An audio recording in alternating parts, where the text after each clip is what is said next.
அகந்தை. அகந்தையினால் மாத்திரம் வாது பிறக்கும். ஆலோசனையை கேட்கிறவர்களிடத்திலோ ஞானம் உண்டு. புத்தியீனமான மனுஷன் தன் இருதயத்தில் பெருமையோடும் அகந்தையோடும் இருப்பான். இவன் யாரோடும் சமாதானமாய் இருக்க மாட்டான். எல்லோரோடும் வாக்குவாதம் பண்ணுவதற்கும் சண்டை போடுவதற்கும் எப்போதும் ஆயத்தமாய் இருப்பான். இவனுடைய இருதயத்தில் அகந்தையும் கோபமும் விரோதமும் வாக்குவாதமும் நிரம்பி இருக்கிறது. அகந்தை இருக்கிறவனிடத்தில் பொறுமை இருக்காது. சிறிய காரியமாக இருந்தாலும் அதை சகித்துக் கொள்ள மாட்டான்.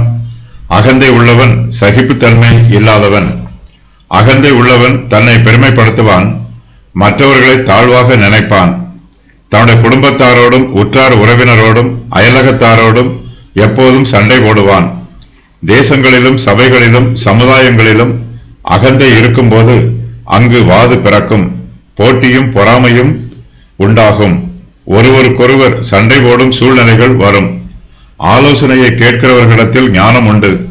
இவர்கள் இருதயத்தில் தாழ்மை உள்ளவர்கள். சமாதானமாக ஜீவிப்பதற்கு தேவையான எல்லா ஆலோசனைகளையும் இவர்கள் கேட்டு பெற்றுக்கொள்வார்கள். இவர்களுடைய மனச்சாட்சி சுத்தமாய் இருக்கும்.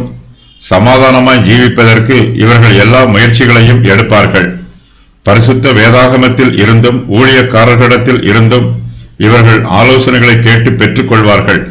சண்டை போடுவதை தவிர்த்து சமாதானமாய் ஜீவிப்பதற்கு இவர்களுடைய மனச்சாட்சியும் இவர்களுடைய சிநேகிதரும் இவர்களுக்கு நல்ல ஆலோசனைகளை சொல்லுவார்கள்.